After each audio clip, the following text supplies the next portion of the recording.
Don Juan, normal lang ba sa isang negosyante ang maraming bills monthly? Alright. Especially po to sa mga bayaran, ano? Bayaran. Sino dito may mga bayaran? May bayaran. Yan. Dami kong bayaran. Alright. Yung stress na stress sa bayaran. Sino dito? Yung takot na takot sa bayaran. Okay. Actually po, yung bayaran na yan, nakakatuwa po yan. Sa katotohanan po, isa yan sa requirements na dapat malaki ang binabayaran mo pag gusto mong kumita ng malaki. Yes. Bakit? Ang taong takot sa mga bayarin at ayaw walang babayaran, hindi po nag-grow. Bakit? Di ba? Kami po, nung tinraining ako ng mentor ko, sabi ko, coach, gusto ko mag 300,000 a month. Okay, kinompute. Magkano ang payables mo monthly? 50,000 lang po. Hindi ka abot. Bakit po? Mababa. Kung gusto mo ng 200 to 300,000 a month, kailangan ng payables mo 100,000. Grabe, ano ito? Parusa? Okay, may science po yan, may explanation dyan na malalim. Pero ito lang po, mas matindi yung commitment mo, matindi yung pinaglalabanan mo, iba yung gising mo, iba yung galaw mo, iba yung action mo. Alam po yan ng iba, alam ng karamihan yan.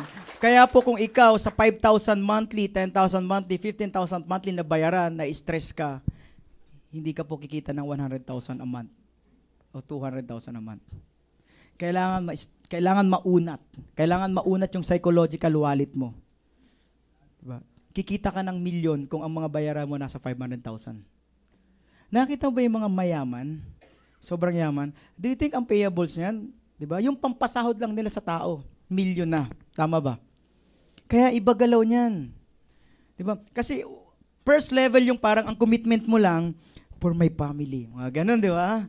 For my family. Mga ganun, papag-araling kapatid ko. Pagbibigyan ko ng magandang buhay yung magulang ko. Mga ganun. Ano yan eh? Parang first level lang yan eh. Diba? Minsan, pag napoprovide mo na yung parang budget sa parents mo, nawawala na eh. Hindi ka na nagigigil. Kaya makita mo, may mga uplines o networker or mga businessman na nung kumita ng mga 50,000 o 80,000, parang stagnant na siya. Hindi na umaabante. Kasi bakit? Kulang eh. Kulang na ang gigil kasi yung nasa comfort zone eh. Nako-comfort na, tama ba? Kaya makita mo yung walang bayaran na leader mo o downline mo. Chillax lang. Chillax lang. Tama ba? Ano niyo parang si Weng o si Dada, si Tata, tingnan mo chillax lang. Walang bayaran eh. Pero alam mo, si Nanay kanina ganoon na. Nay, magkano po bayaran niyo, Nay? A month. Ang laki. Kaya tingnan mo, Nanay, ilang taon ka na po? 60. Nanay, malaki ang bayaran niya. Kaya kahit 60 years old siya, nag-a-attend siya ng training nandito. Palapakan natin. Ganun lang yun eh. So, yung mas mabigat yung commitment, mas malaki commitment, iba ang kilos, iba galawan. Huwag kayong ma-stress. Ngayon, tanggapin nyo, kung gusto mong maging big time, kailangan malaki ang binabayaran mo. Tanggapin nyo po yan. Isaksak na natin dyan sa data, dito sa utak natin na kailangan malaki ang payables mo. Yun talaga po, wala tayong magagawa. Kasi di ba, kung ang bayaran mo lang 10,000, inulan ka lang, ay may ulan. Di ba?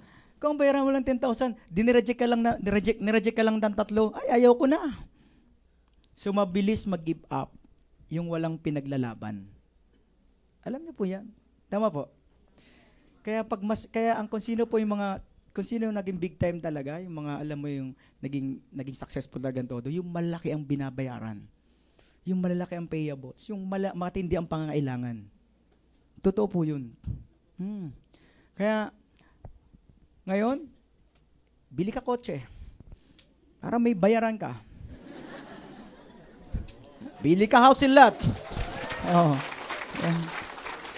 Oo, mayroon ako mga ganyan. Nung bibili ng kotse, takot sa bayaran. Ilang taon na hindi ayaw talaga kasi 20,000 a month. Tapos may ganito pa ako. Kumikita ka ng 80,000 a month na. Okay na ako dito. Alam mo, mga after 2 years yung mga kasabayan niya na naglabas ng kotse, inubartikan siya ng todo-todo. Siya, ganun pa rin ginagawa. Hindi ganito. Ganun pa rin, para pa. So, huwag kang matakot sa bayaran. Una-una, hindi, kailangan nyo yan para yumaman. Iyong po kasi ang totoo, ayaw ko yung bulahin. Tama ba? Huwag kang matakot sa bayaran. Sa una lang yan, talagang medyo masakit. May stressful yan eh. Pero, ilang buwan dyan, makakapag-adjust ka. Tama ba? O, kakayanin mo na yan eh. So, sa una lang, medyo, bayad.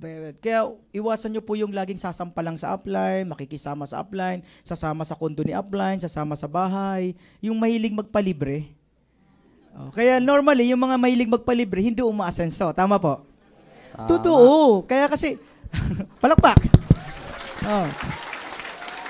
Kasi nasa poverty consciousness ka eh. Poverty ang mind mo eh. Ang yayaman lang talaga, yung abundance, yung pag-iisip, yung abundant, tama? Yung prosperity mindset, mataas, malawak. So yun ang asenso. Pag ikaw laging sakay ki upline, hindi pupunta sa office kung wala sasakyan ni upline, ay talagang hindi yan yayaman. Di ba? Mapag-iiwanan talaga yan. Tama ba? May mga tinatamaan na ba? Hindi po to laruan ng tamaan no? Hindi po to laro ng tamaan. Okay? Hindi po to. Ano lang to? Kailangan natin ma-attune, ma-align. Para sa inyo rin po to. Ang bagay nito, itong bidyong to, pag napanood nila, itong leader kong ito problema. I-play ko nga. Panoorin mo to, maganda to. Nakita mo. Di ba? Saya.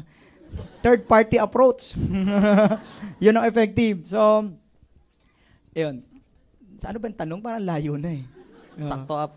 Sakto ba? Ano nga yung tanong? Yung bayaran.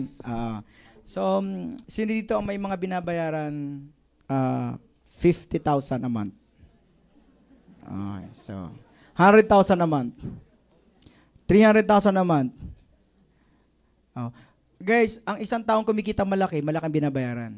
Pag may 400,000 dito a month ang binabayaran, ang kinikita niyan mga nasa 600 to 800,000 a month.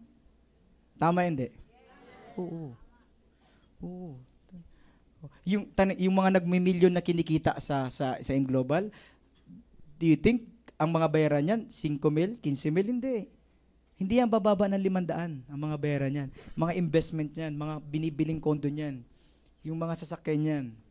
Yung mga pinapatay yung mga sasakyan niyan.